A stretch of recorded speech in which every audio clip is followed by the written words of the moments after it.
नमस्कार भाई सभी को, welcome back to my YouTube channel. तो जैसा कि मैंने आपको बताया था कि मैं टेक्निकल वीडियोज़ लेके आऊँगा सिविल इंजीनियरिंग के पर्पज़ से, जो आपके जेई एग्ज़ाम्स के लिए इंपॉर्टेंट रहेंगी, चाहे वो सेंटर का हो या स्टेट का हो। तो मैं वही वो ले आया हूँ वीडियो। तो वही अपने यहाँ वीडियो है ना, इसमें हम सोम का टॉपिक कवर करेंगे। सोम का मतलब समझते होगे, स्ट्रेंथ ऑफ मटेरियल्स। इसको स्ट्रक्चरल मैकेनिक्स भी कह देते हैं भाई, ठीक है। ये टॉपिक कवर किया जाएगा इसमें। तो इसमें भाई देखो, बेसिक चीज़ें चलो पहले बता देता हूँ बेसिक चीज़ें। तो पहले अपना स्ट्रेस है, दूसरा है स्ट्रेन। सबसे पहले आपको स्ट्रेस और स्ट्रेन को समझना होगा। तो स्ट्रेस का मतलब होता है वही, जब हम किसी भी ऑब्जेक्ट पे कोई फोर्स लगाते हैं, जैसे कि ऑब्जेक्ट इस पे फोर्स लगा रहे हैं। अगर किसी भी ऑब्जेक्ट पे फोर्स लगाते हैं तो उस फोर्स को वो रेजिस्ट करता है, इंटरनल अंदर अंदर वो रेजिस्ट करता है, ठीक है भाई। जैसे आप दीवार को धक्का लगा रहे हो तो वो दीवार उसको रेजिस्ट करेगी, एक रेजिस्टिव फोर्स भी उत्पन्न करेगी वो। Newton third law of motion आपने पढ़ा होगा, इक्वल एंड अपोजिट रिएक्शन। तो वही है स्ट्रेस, उसी को स्ट्रेस कहते हैं, ठीक है। और स्ट्रेन वो होता है जब हम स्ट्रेस लगाते हैं किसी भी ऑब्जेक्ट पे या किसी भी बॉडी पे, तो उस पर थोड़ा उसकी पोजीशन में, उसकी डायरेक्शन में, उसकी डायमेंशन में चेंज आता है कुछ ना कुछ, तो उसको हम स्ट्रेन कहते हैं। जैसे कि स्प्रिंग को खींचते हैं, स्ट्रेस लगाते हैं, उस पर स्ट्रेस उत्पन्न करता है वो अपने आप, फिर बाद में कुछ ना कुछ स्ट्रेन भी हमें मिलता है बाद में, क्योंकि उसकी पोजीशन चेंज होती है, तो उसे स्ट्रेन कहते हैं हम। तो सबसे पहला अपना जो बेसिक पॉइंट है, यंग मॉडुलस। अब यंग मॉडुलस क्या होता है भाई? यंग मॉडुलस का मतलब होता है stress by strain. Young modulus कहते हैं इसको, स्ट्रेस बाई स्ट्रेन। पेपर में डायरेक्ट पूछा जाता है कि यंग मॉडुलस का फॉर्मूला क्या होता है भाई? यंग मॉडुलस का फॉर्मूला होता है स्ट्रेस बाई स्ट्रेन, ठीक है। स्ट्रेस मैंने बताया, जो बॉडी लगाती है तुम्हें, जब तुम किसी बॉडी पे फोर्स लगाओगे तो बॉडी भी लगाएगी, ठीक है। बॉडी भी, अगर तुम किसी से हाथ मिलाओगे तो अगला बंदा भी तो तुमसे हाथ मिलाएगा। तो वही है, तुम बॉडी पे फोर्स लगाओगे तो बॉडी भी तो फोर्स लगाएगी, उस फोर्स को रेजिस्ट करने के लिए, अपनी पोजीशन को बनाए रखने के लिए, ठीक है। तो स्ट्रेस और स्ट्रेन मतलब जितना चेंज आया है, स्ट्रेस बाई स्ट्रेन, ये होता है हमारा यंग मॉडुलस, ठीक है भाई।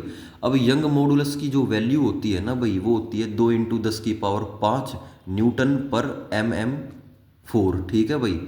2 × 10⁵ न्यूटन पर mm4। तो अगला है भाई अपना बल्क मॉडुलस।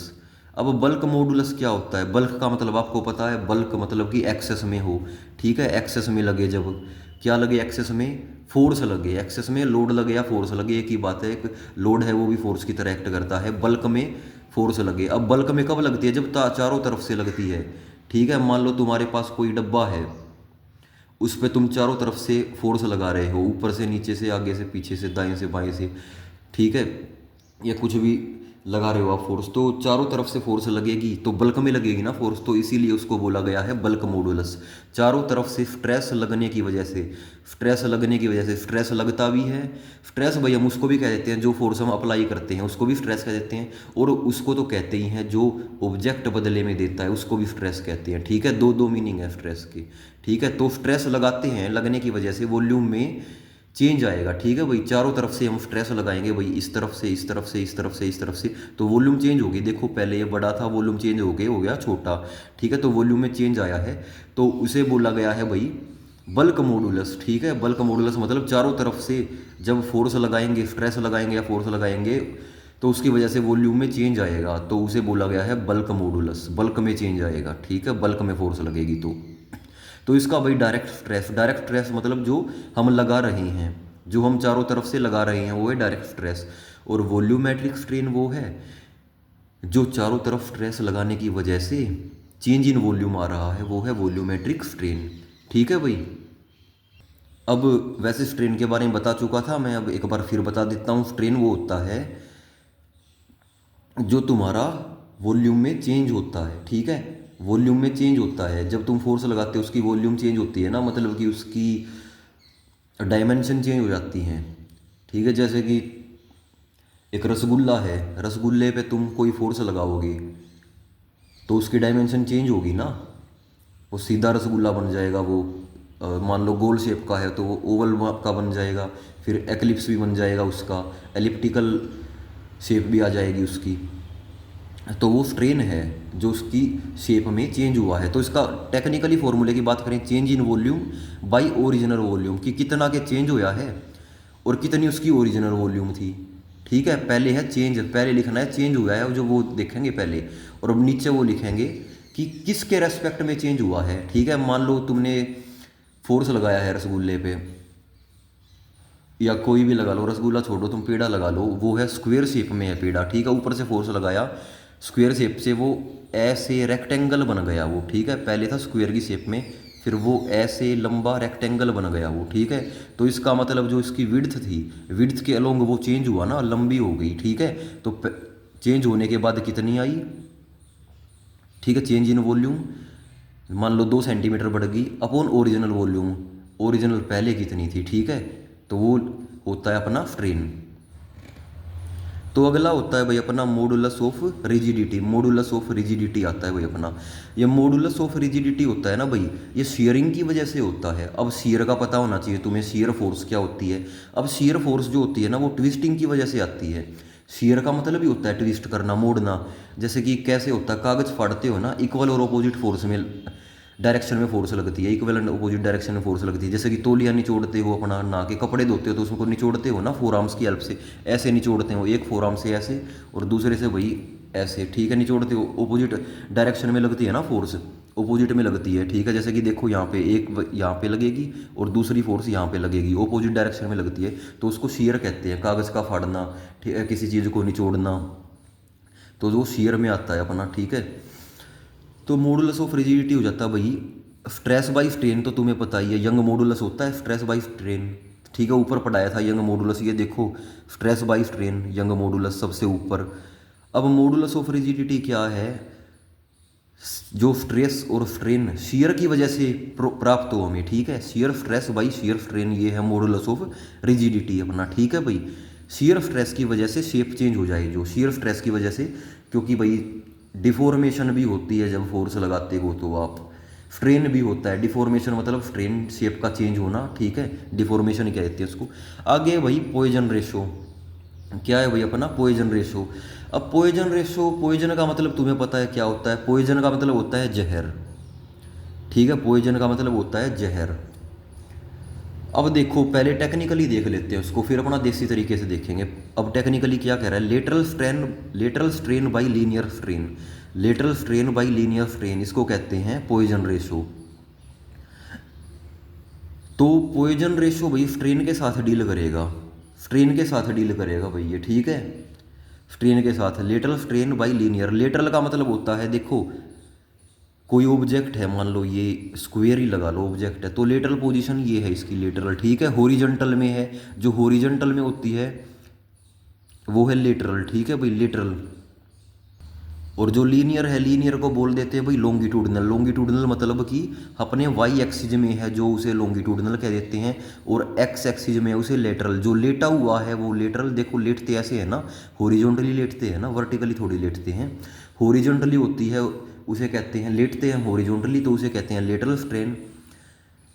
और बाकी दूसरा लीनियर या लॉन्गिट्यूडनल, लॉन्ग, जब लॉन्ग खड़े होते हैं हम। ठीक है, देखो ये है लेटरल, ये है लेटरल। ठीक है, लेटरल स्ट्रेन। और ये है लॉन्गिट्यूडनल, जब खड़ा होता है वो लॉन्गिट्यूडनल, और जब लेटा होता है वो लेटरल। ठीक है भाई, इसे हॉरिजॉन्टल कहते हैं, इसे वर्टिकल कहते हैं। ठीक है, आप इंजीनियर्स हो, आपको पता है। ठीक है भाई, lateral strain by linear strain, Poisson ratio. अब एक ट्रिक ये याद रखो, अब गलती ये मत कर देना कि लीनियर बाई लेटरल मत कर देना। ठीक है, अब इसकी ट्रिक ये बता लो कि ऐसे गलती ना करो कि पॉइजन रेशो, पॉइजन कोई पी लेगा तो वो क्या करेगा, वो लेट जाएगा, सबसे पहले वो लेट जाएगा। ठीक है, तो लेटरल, तो पॉइजन का रिलेशन है लेटरल से, तो lateral strain by linear strain. तो आगे देखो भाई अपना relation between young modulus and rigidity modulus. Rigidity modulus मैंने बता चुका हूँ, मॉडुलस ऑफ रिजिडिटी, और यंग मॉडुलस भी बता चुका हूँ मैं, and Poisson ratio, Poisson ratio अभी बताया। तो इन तीनों में भैया एक रिलेशन भी होता है। रिजिडिटी मॉडुलस मैंने बताया था ये शियर की वजह से होता है। ठीक है भाई, और यंग मॉडुलस मैंने बताया था स्ट्रेस बाई स्ट्रेन, और पॉइजन रेशो भी अभी मैंने बताया है कि lateral strain by longitudinal strain. ठीक है भाई, तो इन तीनों में आपस में रिलेशन कैसे हो सकता है भाई, तो रिलेशन देखो E is equal to, E क्या होता है, Young modulus is equal to 2G 2g, 2 times of G का मतलब है rigidity of modulus, modulus of rigidity ये लिख रखा है यहाँ पे कि 2 time of modulus of rigidity bracket करके 1 + u, 1 + u, म्यू कह देते हैं इसको। म्यू का मतलब पॉइजन रेशो, ठीक है भाई। तो ये फॉर्मूला है भाई, आपको याद करना ही पड़ेगा ये, ठीक है। इससे यंग मॉडुलस निकालने के लिए हम यूज करते हैं इन तीनों टर्म्स का। किन किन टर्म्स का? Rigidity of modulus, modulus of rigidity बोल लो या, ठीक है कोई बात नहीं, या फिर पॉइजन रेशो का। इन दोनों के रिलेशन से पॉइजन और मॉडुलस ऑफ रिजिडिटी, इन दोनों की हेल्प से हमें यंग मॉडुलस प्राप्त होता है भाई। तो ये याद करना पड़ेगा भाई, पेपर में पूछ लेता आपसे कि रिलेशन क्या होता है, चार ऑप्शन देके। तो आगे देखो, relation between young modulus, young modulus के बीच में relation, bulk modulus, bulk modulus के बीच में रिलेशन, और पॉइजन रेशो के बीच में रिलेशन। तो देखो, अब वहाँ पे तो रिजिडिटी ऑफ मॉडुलस था, अब यहाँ पे अपने पास बल्क मॉडुलस है, ठीक है। एक मॉडुलस प्रेजेंट होगा, दोनों मॉडुलस नहीं प्रेजेंट अपने पास कभी, ठीक है। यंग मॉडुलस तो हमेशा रहेगा, स्ट्रेस बाई स्ट्रेन, क्योंकि उसके बिना तो काम चलेगा नहीं अपना। तो अब देखो, इसका यंग मॉडुलस निकालना है हमें। तो इसमें भाई देखो, यंग मॉडुलस निकालना है अब हमें। दिया हुआ है हमें बल्क मॉडुलस दिया हुआ है, जिसको हम के से रिप्रेजेंट करते हैं, और पॉइजन रेशो दी हुई है। तो देखो 3k ब्रैकेट 1 - 2 म्यू, 1 - 2 म्यू, ठीक है भाई। यहाँ पे 1 + म्यू था, यहाँ पे 1 - 2 म्यू है, यहाँ पे 2g था, यहाँ पे 3k है। g का मतलब मॉडुलस ऑफ रिजिडिटी, और k का मतलब बल्क मॉडुलस, ठीक है। बल्क में k आता है तो k कर दिया, रिजिडिटी में g आता है तो g से कर दिया इसको। ये बातें भाई आपको हमेशा याद रखनी है भाई, ठीक है, भूलनी नहीं है इन चीज़ों को आपको। तो अगला है भाई अपना फैक्टर ऑफ सेफ्टी। अब फैक्टर ऑफ सेफ्टी क्या कहता है कि भाई देखो, पहले हिंदी में देख लो कि एक जो लोड होता है ना भाई, उसकी एक क्षमता होती है, एक लोड को, एक स्ट्रक्चर की क्षमता होती है एक लोड को बियर करने की, कि कितना बर्दाश्त कर सकता है, कितना सहन कर सकता है, कितना वो ट्रांसफ़र कर सकता है लोड धरती के नीचे अर्थ तक, कितना ट्रांसफ़र कर सकता है। जो स्ट्रक्चर होता है, स्ट्रक्चर का मुख्य कार्य होता है लोड को ट्रांसफ़र करना, ना कि उसको खुद झेलना, ठीक है। ट्रांसफ़र करना होता है मुख्य काम उसका, ठीक है। कहाँ पे? ग्राउंड में, अर्थ सरफेस में ट्रांसफ़र करना। तो देखो भाई, फैक्टर ऑफ सेफ्टी क्या कहता है, जितना बियर कर सकते हैं, जितना बियर कर सकता है स्ट्रक्चर, जितना लोड बियर कर सकता है, डिवाइड बाई जितना हम लगा रहे हैं, ठीक है भाई। जितना हम लगा रहे हैं, जितना बियर कर सकता है, डिवाइड बाई जितना हम लगा रहे हैं, मतलब कि load that break the point, या कोई प्रोडक्ट या कोई भी स्ट्रक्चर, कि जितना लोड वो बियर कर सकता है, मतलब पूरा लोड दे दिया। पूरा तो हम लगाते ही नहीं है। मान लो किसी की क्षमता है 100 किलो की, ठीक है, तो वो 100 किलो का लोड थोड़ी लेगा अपने ऊपर, हर टाइम 100 किलो का लेता रहा तो एक टाइम पे टूट जाएगा, रिस्क ज़्यादा रहेगा। तो थोड़ा हम भाई उससे कम रखते हैं, ठीक है। अगर 100 किलो क्षमता है ना उसकी, तो 80 का लोड देते हैं उस पर हम, ठीक है, अपना अंदाज़ा लगा के देते हैं। नहीं तो 100 का दे दिया तो पूरा दे दिया तो फेल होने के थोड़े चांस रहते हैं। तो divide by normal load on the product की जगह भाई स्ट्रक्चर कह सकते हैं इसको, ठीक है, सही वर्ड रहेगा हमारे लिए स्ट्रक्चर, ठीक है। तो normal load on the structure. तो कुल मिला के बात इतनी है भाई, जितना वो स्ट्रक्चर लोड बियर कर सकता है, डिवाइड बाई जितना हम लगा रहे हैं उस पर, ठीक है। तो अगला है भाई अपना स्टिफनेस। अब स्टिफनेस क्या होता है? Resistance of material against deflection. तो भाई दो प्रकार की चीज़ें होती है अपनी, ये भी बेसिक में आता है सिविल के, डिफ्लेक्शन और डिफॉर्मेशन, ठीक है। डिफ्लेक्शन और डिफॉर्मेशन। डिफ्लेक्शन होता है भाई कोई चीज़ है, ये है, ठीक है, थोड़ी सी मुड़ जाए, ठीक है, ये है डिफ्लेक्शन, और बाद में ठीक भी हो सकती है डिफ्लेक्शन। बट जो डिफॉर्मेशन होती है ना भाई, डिफॉर्मेशन होती है वो परमानेंट होती है भाई। जो डिफॉर्मेशन होती है वो परमानेंट होती है, परमानेंट डैमेज होता है वो स्ट्रक्चर में, डिफॉर्मेशन होता है। डिफ्लेक्शन परमानेंट नहीं होता, ठीक है, ये हल्के लेवल पे होती है डिफ्लेक्शन। तो आगे देखो, स्टिफनेस होता है ना जो अपना स्टिफनेस, वो डायरेक्टली प्रोपोर्शनल होता है यंग मॉडुलस के। स्टिफनेस मैंने बताया resistance of material to deflection, कि डिफ्लेक्शन के प्रति रेसिस्टेंस हो, कि जो मटेरियल है वो डिफ्लेक्ट ना हो, मुड़े तुड़े ना। इसका मतलब ये है कि इतना स्टिफ हो वो, इतना करड़ा हो भाई, मुड़े तुड़े ना वो, उसको कहते हैं स्टिफनेस। जो कि डायरेक्टली प्रोपोर्शनल है यंग मॉडुलस, और यंग मॉडुलस मैंने बताया स्ट्रेस अपॉन स्ट्रेन, ठीक है भाई। Stiffness is directly proportional to stress upon strain. तो ये भी पूछ लेता है कि स्ट्रेस है जो सॉरी स्टीफनेस है डायरेक्टली प्रोपोर्शनल है स्ट्रेस और स्ट्रेन के। तो स्ट्रेन बढ़ेगा तो उसका प्रभाव स्टीफनेस पे क्या होगा? स्ट्रेस बढ़ेगा तो स्टीफनेस घटेगा, ठीक है, क्योंकि इन्वर्सली प्रोपोर्शनल है। अगर स्ट्रेन बढ़ेगा तो स्टीफनेस भी बढ़ेगा।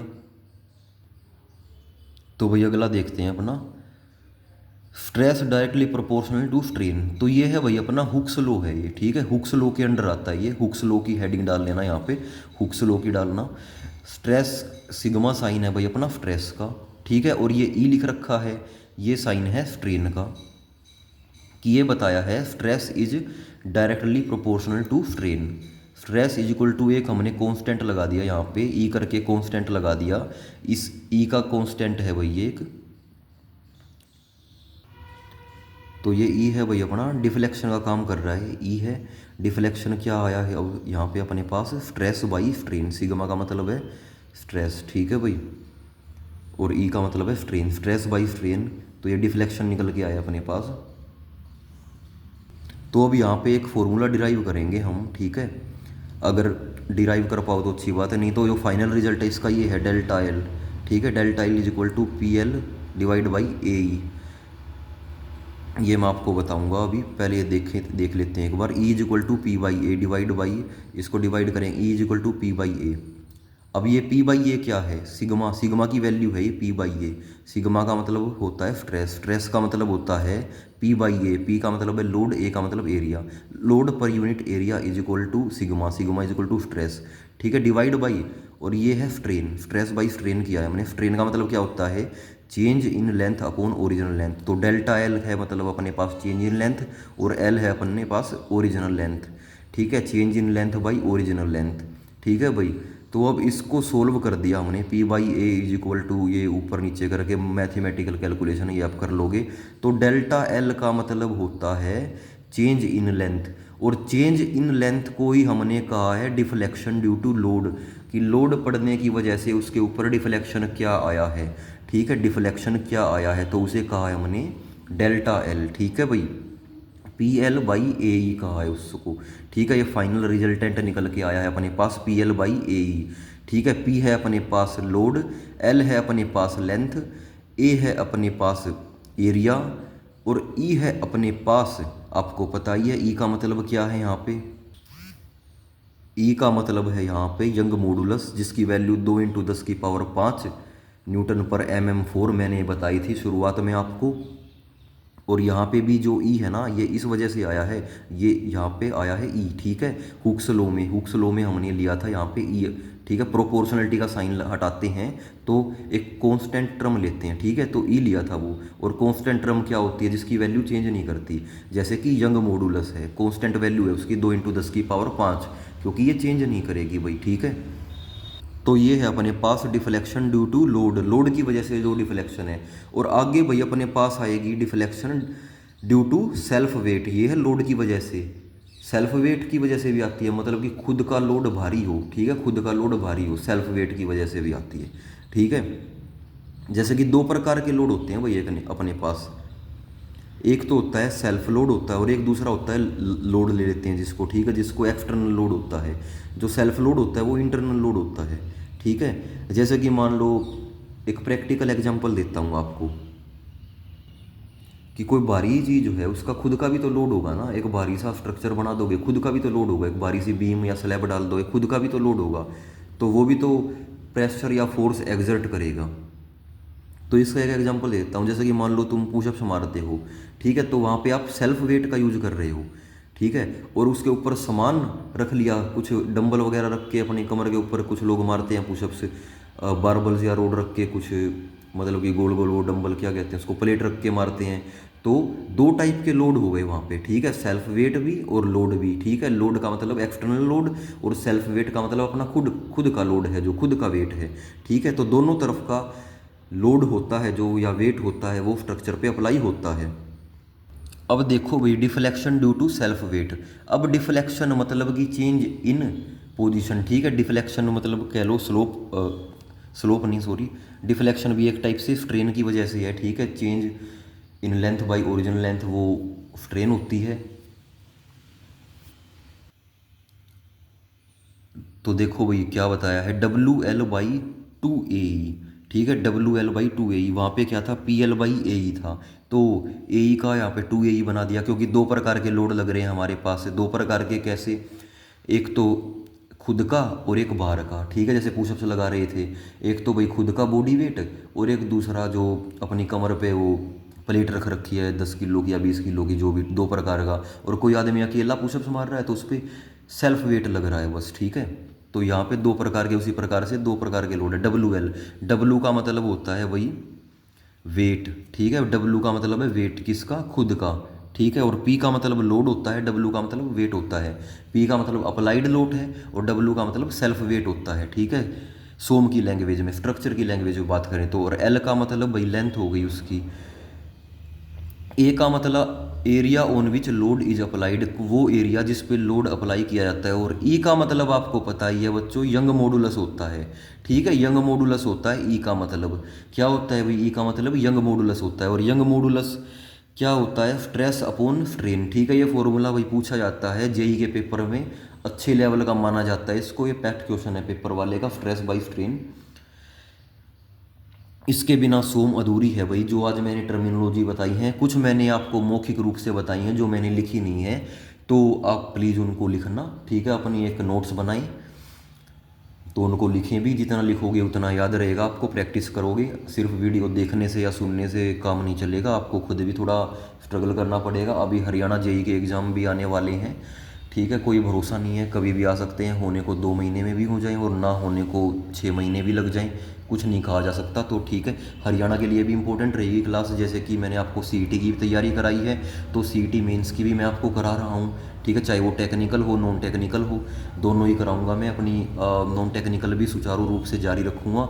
और ये जो मैं टेक्निकल पोर्शन करा रहा हूँ आपको, ये सेंट्रल लेवल के एग्ज़ाम के लिए भी काफ़ी रहेगा ये आपको, क्योंकि मैं डिटेल में आपको बता रहा हूँ, ठीक है। अगर मैं रटने वाला बताता आपको तो वो स्टेट लेवल का काम चला देता आपको, बट मैं आपको ए लेवल तक का भी हो जाएगा आपका ये, ठीक है। तो चलो आगे करते हैं। तो अब टोटल डिफ्लेक्शन क्या होगी, तो टोटल डिफ्लेक्शन हो जाएगी भाई कि जो हमने पहले लिया था PL/AE, जो लोड की वजह से आई थी डिफ्लेक्शन, और दूसरी आई थी एक सेल्फ वेट की वजह से आई थी, दोनों, ठीक है। तो इसका मतलब पुशअप्स मार रहा है कोई बंदा, तो एक तो भाई सेल्फ वेट की वजह से अपना जो बॉडी वेट है उसका लोड लग गया। कोई 60 किलो का मार रहा आदमी, 60 किलो प्लस 20 किलो की राड टेक रहा है अपने ऊपर। इसका मतलब ये दोनों मिला के टोटल डिफ्लेक्शन की, टोटल कितना लोड कितना लग गया, ठीक है। तो टोटल डिफ्लेक्शन लोड पे ही तो डिपेंड करेगी, लोड और एरिया हर चीज़ पे है ना, कि उस आदमी पर टोटल डिफ्लेक्शन मतलब कि टोटल कितनी उसकी बॉडी बनेगी, कि अपना खुद की वेट तक पुशअप्स मार रहा है वो, और अपने ऊपर प्लेट धर के पुशअप्स मार रहा है वो, दोनों तरफ से, ठीक है। दोनों सेल्फ वेट भी लगा दिया हमने, और जो लोड अपने ऊपर टेक रहा है वो भी लगा दिया हमने। तो अगला कंसेप्ट है भाई अपने पास, अगली टर्मिनोलॉजी अपनी टफनेस। अब देखो मैंने आपको बताई थी स्टिफनेस, टफनेस। भाई अगर नॉर्मल लैंग्वेज की बात करें ना, नॉन टेक्निकल पर्सन के लिए तो दोनों चीज़ भाई एक सी हैं। टफनेस और स्टिफनेस दोनों चीज़ें एक जैसी हैं, पर इनमें भाई डिफरेंस होता है लाला, इनमें डिफरेंस है, बहुत डिफरेंस है। स्टिफनेस का मतलब बताया था मैंने, ऐसा एग्जांपल दे के कि डिफ्लेक्शन होगी ना, जो डिफ्लेक्शन मतलब झुकाव, डिफ्लेक्शन मतलब चेंज इन शेप, ठीक है, कि जो झटका लग के झुकाव होगा उसको रेजिस्ट करता है, उसको बनाए रखता है, ठीक है। उसको होने नहीं देता, उसको ना होने देने की क्षमता, डिफ्लेक्शन को रोकने की क्षमता, वही स्टिफनेस है। अब टफनेस देखो, टफनेस है ability to withstand both plastic and elastic deformation, कि प्लास्टिक और इलास्टिक डिफॉर्मेशन है ना उसको विदस्टैंड कर ले। विदस्टैंड का मतलब होता है भाई झेल जाना, विदस्टैंड का मतलब है झेल जाना, ठीक है भाई, झेल जाना, कि उसे टफनेस कहते हैं, कि कितना टफ है, कि वो प्लास्टिक फोर्स को भी रेजिस्ट कर सकता है। और इलास्टिक डिफॉर्मेशन, डिफॉर्मेशन का मतलब है शेप की खराबी हो जाए, जो फोर्स लगने के कारण उनको भी झेल जाए, कि शेप की खराबी नहीं होने देगा वो, प्लास्टिक फोर्स लगे उस पर या इलास्टिक फोर्स लगे, उसकी शेप नहीं बिगड़ेगी, ठीक है, किसी प्रकार से। तो उसको कहेंगे भाई टफनेस कहेंगे। तो देख लो भाई किस प्रकार से होगी, थोड़ा थोड़ा पहले ये समझो प्लास्टिक मटेरियल क्या होता है। प्लास्टिक मटेरियल होता है भाई एक तुमने बिल्डिंग मटेरियल में ही पढ़ा होगा कि ब्रिक्स हैं, उसमें एल्यूमिना डाली जाती है कि उसको प्लास्टिसिटी प्रोवाइड करने के। प्लास्टिक का मतलब अपना किसी भी शेप में कन्वर्ट कर दिया, जैसे कि आटा होता है, ठीक है, आटे या कुछ भी बना दे के बच्चों को दे देते थे ना पहले, है ना, जब तुम छोटे हो गए तुमने भी देखा होगा, आटे या गोल गोल बना दिया, फिर उसको खींच दिया थोड़ा, फिर अपनी ये पोजीशन में रह गया, जिस पोजीशन में करना चाहा उसी पोजीशन में हो गया। तो यह पोजीशन है अपनी, प्लास्टिक नेचर होता है वो किसी भी मटेरियल का।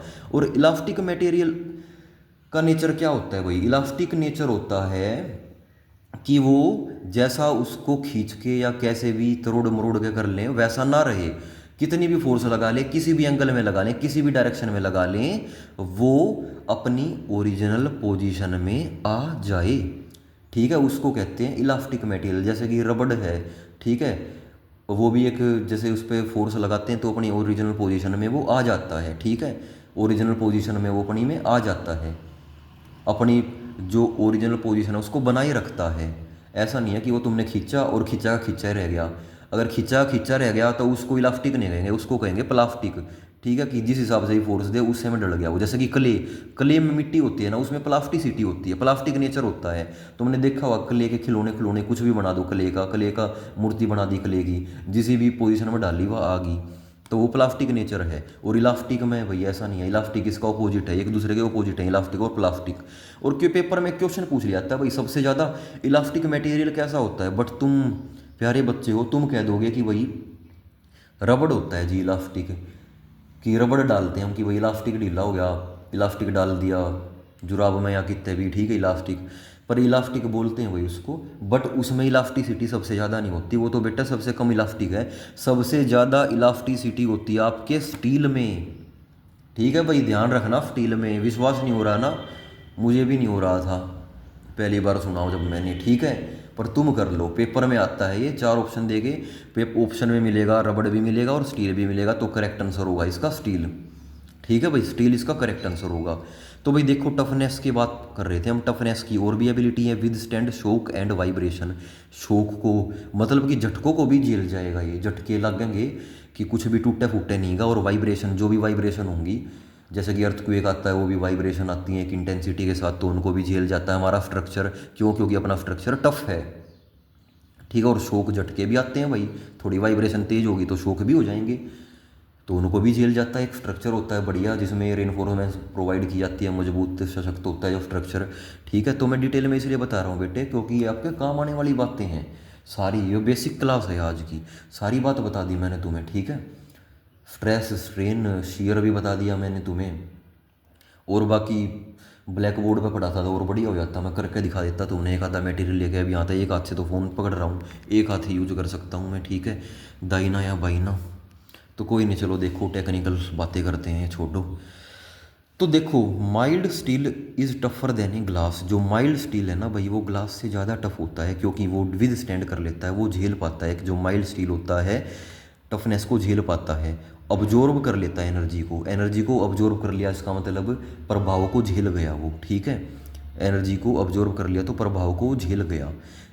जो ज़्यादा एनर्जी अब्जॉर्ब कर लेता है वो फेल होने से पहले, किससे? ग्लास से। इसका मतलब ग्लास जल्दी फेल हो जाता है, कम एनर्जी झेल पाता है। जैसे कि भोलेनाथ हैं, वो प्रकोप झेल पाते हैं किसका? जहर का, ठीक है। तो इसका मतलब वो ज़्यादा टफ है अपने से जहर झेलने के मामले में, बट हम नहीं झेल पाएंगे ना लाला, हम नहीं झेल पाएंगे। क्यों? क्योंकि हमारी कैपेसिटी कम है झेलने की, हम उसको विदस्टैंड नहीं कर पाएंगे। तो उसी प्रकार से जो माइल्ड स्टील है वो ज़्यादा एनर्जी को झेल पाएगा ग्लास से, ठीक है, मोर एनर्जी को ऑब्जॉर्व कर पाएगा। जैसे कि भोलेनाथ जहर को एब्जॉर्व कर पाएंगे अपने से ज़्यादा। बिफोर फेलियर ऑकर्स, भोलेनाथ तो खैर फेल ही नहीं होंगे कभी, ठीक है, बट हम हो जाएंगे। बट ये माइल्ड स्टील भी हो जाएगा फेल, कभी ना कभी तो होगा बेटा। ऐसा नहीं है कि अनलिमिटेड एनर्जी झेल पाए, है ना, अनलिमिटेड एनर्जी कोई नहीं झेल पाता, ये पहचान है स्ट्रक्चर की। ग्लास से ज़्यादा झेल पाएगा, ग्लास का मतलब क्या है भाई? शीशा, कांच, कांच से ज़्यादा एनर्जी झेल पाएगा mild carpal steel, mild steel, ठीक है, माइल्ड स्टील।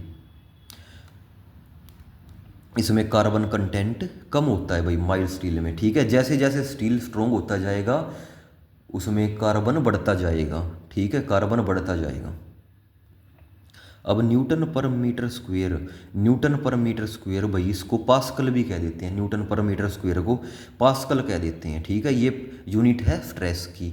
और पास्कल यूनिट भाई नॉन टेक्निकल बच्चों ने पढ़ा होगा कि SI unit of force Newton होती है, ठीक है, और पास्कल भी एक यूनिट होती है फोर्स की, ठीक है, और जो स्ट्रेस होता है ना वो भी एक प्रकार से फोर्स ही है। स्ट्रेस भी एक प्रकार से वही फोर्स होता है, फोर्स की तरह ही काम करता है और फोर्स ही है एक टाइप से। जैसे कि